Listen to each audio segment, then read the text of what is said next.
Next part कर रहे हैं हम यूनिट सेकंड चैप्टर 5 में ही। वर्तुल गति की थी हमने। उस वर्तुल गति में हमने कण की गति के बारे में बात की थी। जब कोई कण वर्ताकार पथ में गति करता है तो उसकी गति की विवेचना की थी, उस पर वेग, अंतिम वेग कितना होगा और प्रतिक्रिया बल कितना होगा।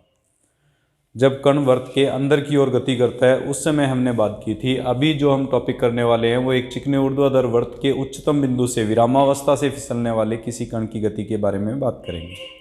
इसका अर्थ ये हो गया कि कण जो है वो एक वर्ताकार पथ के अंदर, ये वर्त है, इस वर्त के उच्चतम बिंदु का मतलब है कि ये जो व्यास, ऊर्ध्वाधर व्यास है, ये जो वर्टिकल हमारे पास व्यास बन रहा है, डायामीटर बन रहा है, इसके इस पॉइंट से अगर कोई कण फिसलना शुरू होता है जो कि फ्रॉम रेस्ट है, यानी इनिशियल वेलोसिटी इसकी 0 है, इस पॉइंट को अगर हम a कंसीडर करते हैं तो यहाँ पर जो इनिशियल वेलोसिटी इसकी है वो u = 0 को शो करती है।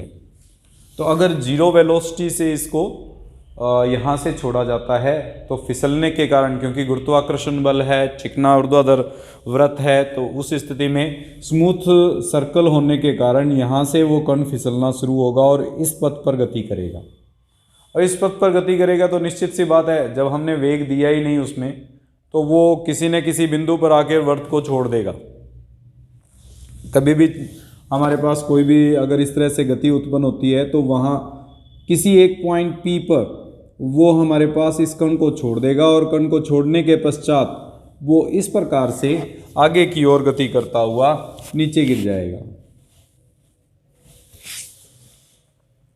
ये किस बिंदु पर हमारे पास कण जो है वो वृत्त को छोड़ता है, इस स्थिति में इसके लिए प्रतिक्रिया बल क्या होगा, उससे पहले हमारे पास फाइनल वेलोसिटी कितनी होगी, और नाभिलंब जो, क्योंकि जब भी दीर्घवृत्ता गुरुत्वाकर्षण के अधीन कोई भी कण ऊपर से नीचे की ओर गिरता है तो परवलयिक गति करता है, एक पैराबोलिक मोशन क्रिएट करता है, पैराबोलिक पाथ क्रिएट करता है, तो उसकी नाभिलंब की लंबाई कितनी होगी, उन सब के बारे में हमें इसमें टॉपिक को करना है।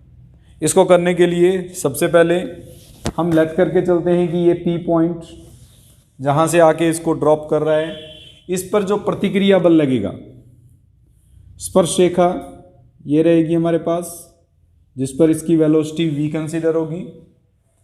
यहाँ पर इसका जो वेट रहेगा mg, वो हमारे पास इस प्रकार से नीचे की ओर रहेगा, ये mg की डायरेक्शन होगी।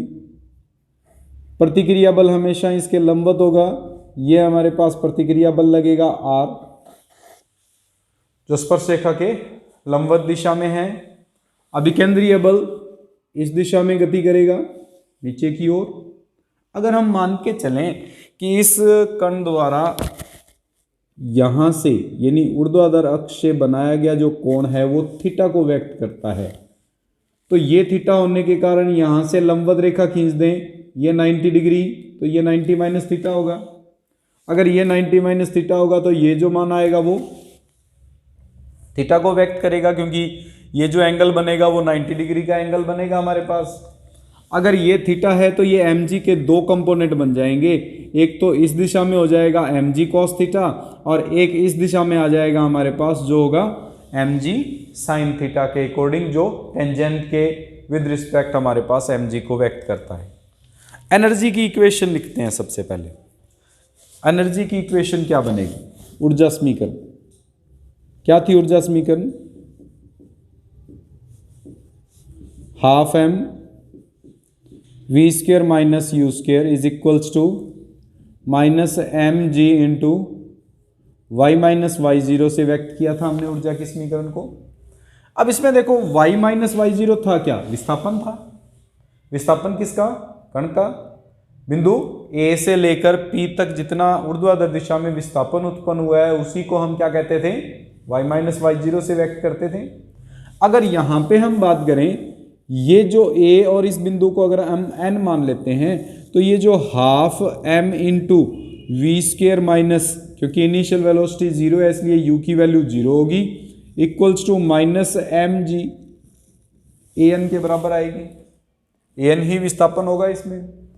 अब विस्थापन an को ज्ञात करने के लिए इस त्रिभुज का उपयोग किया जा सकता है। ये केंद्र है OA बराबर हमारे पास small a, radius of the circle हम लेट करके चलते हैं तो ON का मान निकाला जा सकता है। ये स्मॉल a होने के कारण और ये थीटा होने के कारण ये जो वैल्यू आएगी वो a cos थीटा से रिप्रेजेंट होगी। इससे an की वैल्यू बन जाएगी आपके पास OA minus ON, a minus a cos theta. जो ऊर्जा समीकरण है वो परिवर्तित हो जाएगी half M V square is equals to minus G into A minus A cos theta से। m से m कैंसिल हो जाएगा, V square is equals to आ जाएगा minus two G A into one minus cos theta. ये हमारे पास velocity निकालने के लिए फॉर्मूला रहेगा। वेलोसिटी जो कण की हमारे पास गति की बात करेंगे, इसमें एक छोटा सा पार्ट रहेगा कि mg ये जो वैल्यू है वो पॉजिटिव ली जाएगी क्योंकि कण जो है वो नीचे की ओर गति कर रहा है। अगर नीचे की ओर गति कर रहा है तो उस स्थिति में mg की दिशा में ही हमारे पास गति उत्पन्न हो रही है, ऊपर से नीचे की ओर आ रहा है, तो स्थितिज ऊर्जा जो होगी वो हमारे पास पॉजिटिव ली जाएगी नेगेटिव की जगह पर। तो यहाँ पे हमारे पास पॉजिटिव साइन आएगा। जो फाइनल वेलोसिटी होगी वो v square is equals to 2GA into 1 minus cos theta से रिप्रेजेंट होगी। इसी प्रकार प्रतिक्रिया के लिए बात करें, जो अभिकेंद्रीय बल है, अभिकेंद्रीय बल की बात करें तो अभिकेंद्रीय बल क्या, केंद्र की ओर लगने वाला बल mv स्क्वायर अपॉन a से व्यक्त होगा। रो होता है, रो की वैल्यू a के इक्वल है तो mv स्क्वायर अपॉन a से प्रदर्शित होगा। इस केंद्र की ओर एक तो mg का ये जो भाग है mg cos थीटा वो अप्लाई हो रहा है और इसके विपरीत दिशा में r अप्लाई हो रहा है, इसलिए mv स्क्वायर अपॉन a की वैल्यू जो बनेगी वो mg cos theta minus r से व्यक्त होगी। अगर r की ये वैल्यू r कैलकुलेट करें यहाँ से mg cos theta upon a minus mv square upon a, value put कर दो, v स्क्वायर की वैल्यू पुट करो, mg cos theta upon a, sorry a इसमें नहीं है, mg cos थीटा था ओनली, तो mg cos theta minus m v square upon a की वैल्यू अगर इस इक्वेशन से पुट कर दें तो ये बन जाएगा 2g into 1 minus cos theta. a से a कैंसिल हो जाएगा, r की वैल्यू आ जाएगी आपके पास ये 3mg cos थीटा और माइनस का 2mg के इक्वल बनेगा, जो प्रतिक्रिया बल को व्यक्त करता है। अब प्रतिक्रिया बल के अंदर ये कण को P बिंदु पर छोड़ रहा है, अगर छोड़ रहा है इसका मतलब यहां पर प्रतिक्रिया जीरो होगी। कण पथ को, किसी भी पथ को अगर कोई कण छोड़ देता है तो इसका मतलब उस कण पर प्रतिक्रिया जो बल होगा वो शून्य हो जाएगा। अगर प्रतिक्रिया बल शून्य है P बिंदु पर, R की वैल्यू जीरो होगी, और अगर R की वैल्यू जीरो है तो 3mg cos थीटा का मान इक्वल होगा 2mg के, mg से mg कैंसिल, cos थीटा का मान आ जाएगा 2/3। ये cos थीटा का मान 2/3 अगर इसमें रखते हैं तो उस समय जो कण का वेग होगा वो v square is equals to 2GA into 1 minus 2/3, v is equals to 2/3 AG, 1/3 उसमें बचेगा, 2 से मल्टीप्लाई और होगा। इससे v स्क्वायर v की वैल्यू आ जाएगी √2/3 AG। इस वेग से कण जो है वो इस पथ को छोड़ देगा और उसके बाद में इसकी गति जो होगी वो परवलयिक गति हो जाएगी, यानी परवलय के रूप में वो गति करता हुआ नीचे की ओर आ जाएगा। अगर इसकी ऊर्ध्वाधर विस्थापन ज्ञात करें कि इसने ऊर्ध्वाधर विस्थापन कितना तय किया इस स्थिति में, तो वो हमारे पास था a into 1 minus cos theta, यहाँ पे निकाला था हमने an की value a minus a cos theta. अगर ये वैल्यू पुट कर दें तो a इंटू a/3 यानी a/3 दूरी पर यह अपने कण को छोड़ देगा, जो कण है वो नीचे की ओर गिरना स्टार्ट हो जाएगा।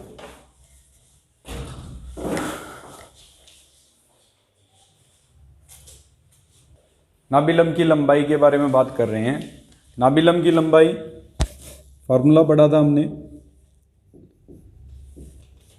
नाभिलम की लंबाई बराबर था हमारे पास 2 टाइम्स ऑफ जो वर्टिकल हमारे पास velocity, component of vertical velocity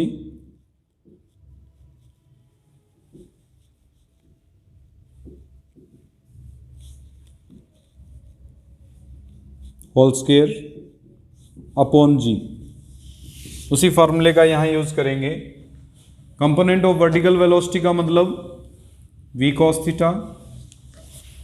यहाँ पे ये जो वेलोसिटी है, इस वेलोसिटी का जो कंपोनेंट बनेगा हमारे पास, वेलोसिटी का कंपोनेंट जब हम कैलकुलेट करेंगे तो इस वेलोसिटी के भी हमारे पास 2 पार्ट्स हो रहे हैं। एक तो ये हमारे पास इस तरफ होगा और एक ऊपर की ओर होगा, परपेंडिकुलर होगा इस लाइन से। अगर परपेंडिकुलर होगा तो ये परपेंडिकुलर लाइन में जाएगा, उस केस में v cos थीटा से रिप्रेजेंट होगा ये। उसमें भी v cos थीटा ही लिया था हमने। ये बनेगा 2v square cos square theta upon g। v की वैल्यू कैलकुलेट की थी हमने 2 इंटू 2/3 AG और इसका स्क्वायर है। cos square theta means cos square theta, cos theta की वैल्यू निकाली थी हमने अभी। cos थीटा की वैल्यू क्या थी? 2/3 या 3/2? 2/3 होल स्क्वायर अपॉन जी। इसको सॉल्व कर लें, नाभिलम की लंबाई आ जाएगी, ये आ जाएगा 2 to the 4, 4 to the 4 for the 16, 16 to the 27, 32 upon 3 3 the 9, 9 9 the 81 v square. हाँ, v स्क्वायर की ही वैल्यू थी, सॉरी v स्क्वायर की वैल्यू थी। अगर v की वैल्यू पुट करते हैं तो अंडर रूट में था, तो ये आ जाएगा 4 4 for the 16, 16 upon 27 और a स्क्वायर g जो नाभिलम की लंबाई को व्यक्त करता है।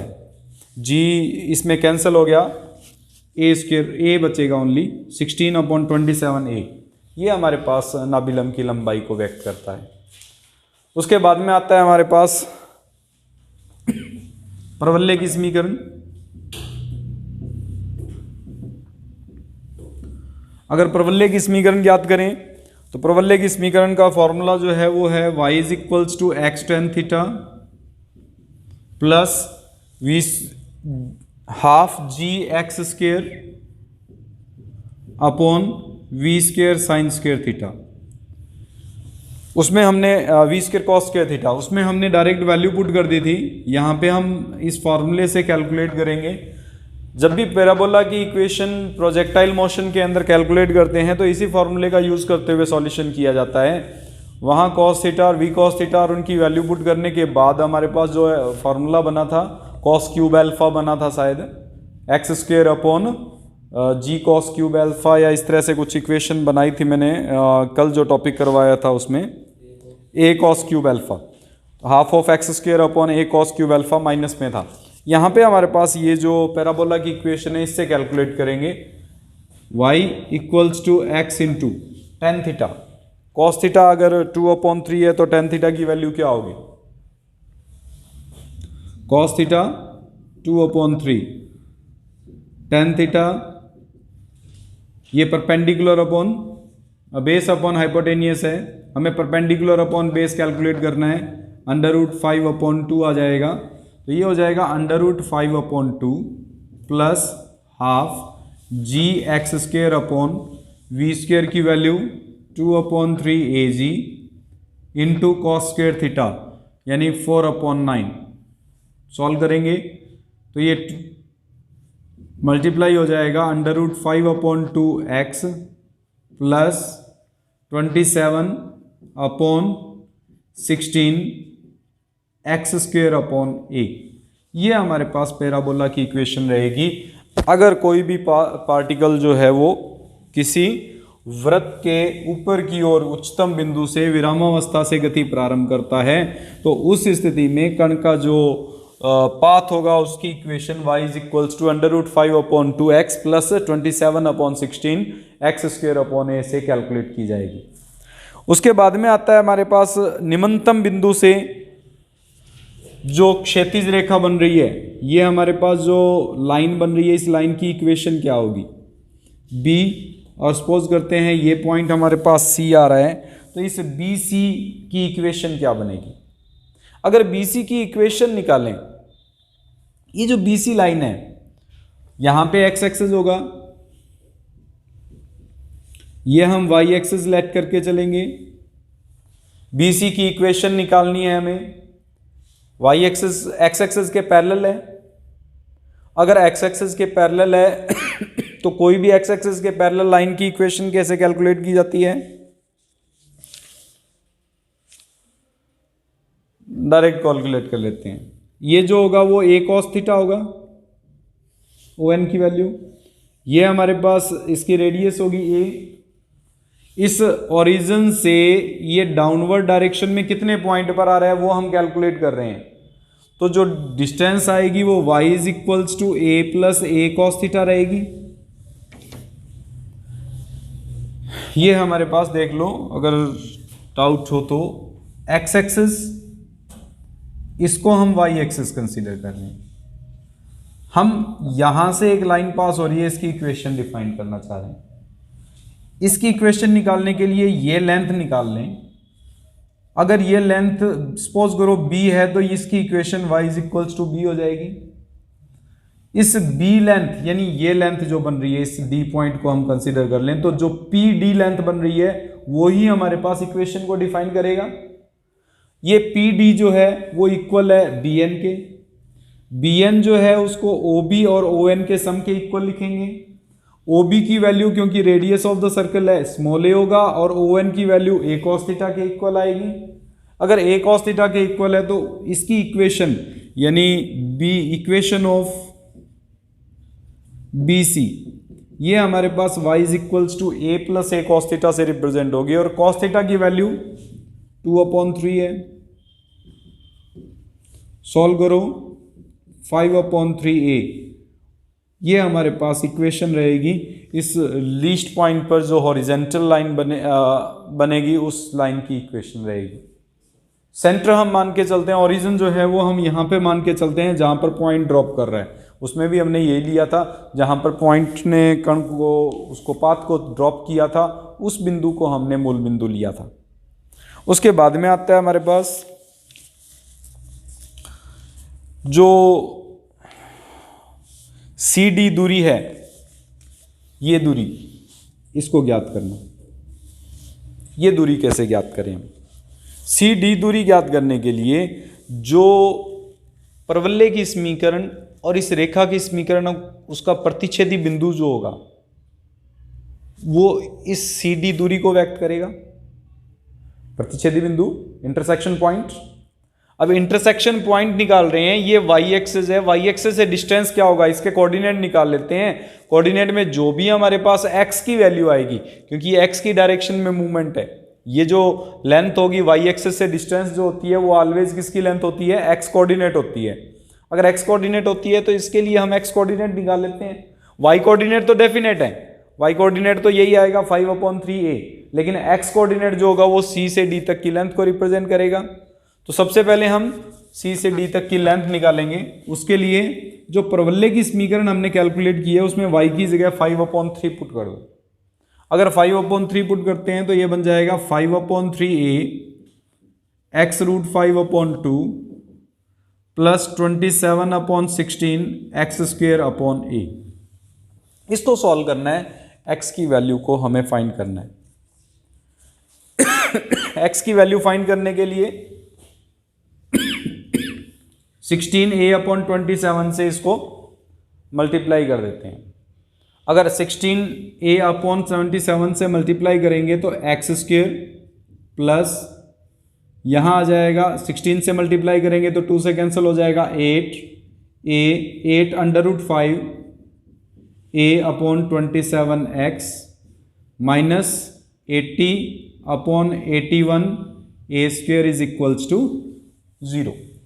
ये x में एक क्वाड्रेटिक इक्वेशन है, इस क्वाड्रेटिक इक्वेशन को सॉल्व करेंगे तो CD की लेंथ आ जाएगी। क्वाड्रेटिक इक्वेशन को सॉल्व करने का formula -8√5/a/27 plus minus √b² यानी 64 × 5 a² / 27 का स्क्वायर माइनस 4 ए प्लस हो जाएगा ये 80/81 इंटू सी अपॉन में 2a।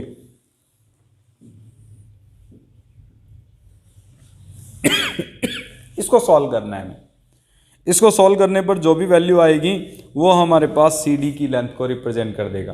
प्लस माइनस में से माइनस साइन ले नहीं सकते क्योंकि दोनों नेगेटिव हो जाएंगे, तो डिस्टेंस जो होगी वो नेगेटिव हो जाएगी, जो पॉसिबल नहीं है। इसलिए हम इसमें पॉजिटिव साइन कंसिडर करेंगे और पॉजिटिव साइन के अकॉर्डिंग जब इसको सॉल्व करते हैं 2a, a की वैल्यू तो 1 है हमारे पास, 2 से डिवाइड करते हुए सॉल्व कर सकते हैं। ये बन जाएगा माइनस का 4√5a/27 प्लस इसमें से 4 कॉमन आके 2 कैंसिल हो जाएगा, अंडर रूट में बचेगा, कितना बचेगा 4 कॉमन लिया, 16×5 80/27 का square a square plus 80/81 a square. इसको सॉल्व करो, कॉमन क्या आएगा,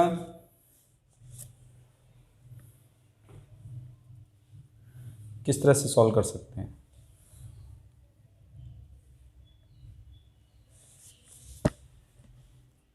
क्या इसका सॉल्यूशन निकल जाएगा,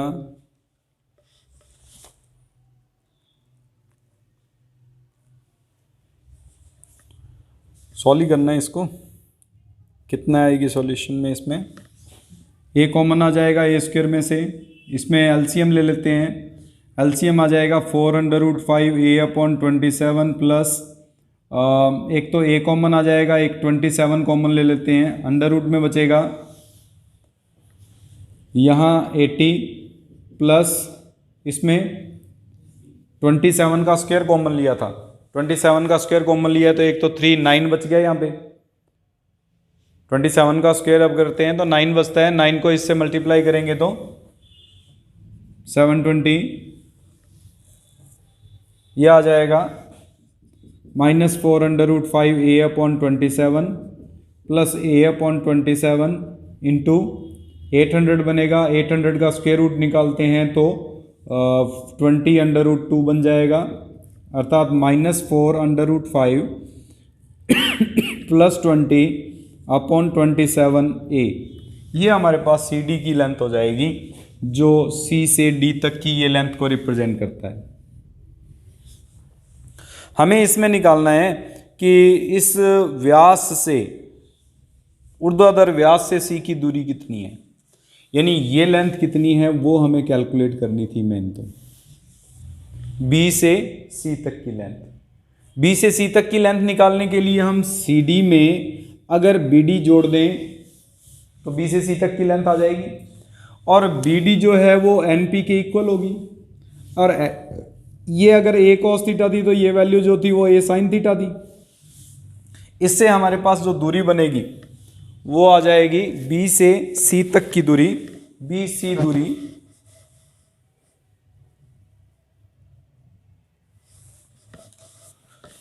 बी सी दूरी B D plus C D, B D A sine theta, और सी डी जो हमने निकाला है वो -4√5 प्लस 20/27a। कॉस थीटा की वैल्यू 2/3, साइन थीटा की वैल्यू √5/3 आ जाएगी। ये बन जाएगा आपके पास √5/3, 2 आएगा, 3 आएगा, base upon hypotenuse, perpendicular upon hypotenuse लिखना है हमें, प्लस -4√5 प्लस 20/27 इंटू ए। एलसीएम लेंगे 27, यहाँ आ जाएगा 9√5 -4√5 प्लस 20a, ये बन जाएगा 5√5 प्लस 20/27a। इतने डिस्टेंस पर कण जो है वो ऊर्ध्वाधर व्यास जो बन रहा है, ये वर्टिकल जो व्यास बन रहा है, उस वर्टिकल व्यास से इस डिस्टेंस पर कण नीचे आके गिरेगा। ये हमारे पास टॉपिक जब कण ऊर्ध्वाधर गति करता हुआ किसी चिकने समतल से यानी वृत्त से नीचे की ओर गिरता है तो